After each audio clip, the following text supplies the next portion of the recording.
سورہ نساء کے اندر ہے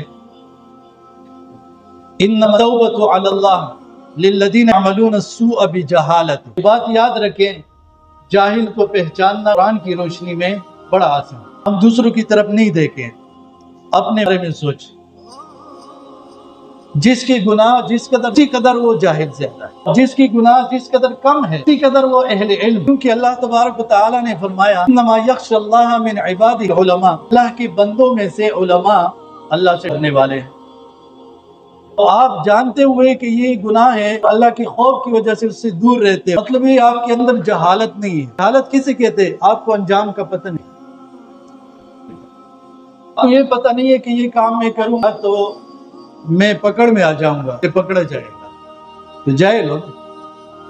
جب ہم گناہ کرتے ہیں اور ہم یہ نہیں سوچتے کہ اللہ تعالیٰ مجھے پکڑ سکتے ہیں دنیا میں اور آخرت میں، مطلب جہالت ہے ہمارے اندر۔ جب ہم گناہوں سے بچیں گے تو جہالت ہماری ختم ہوتی جائے گی۔ اپنے آپ سے جہالت دور کرنے کے لیے ضروری ہے کہ ہم گناہوں سے اپنے آپ بچائیں۔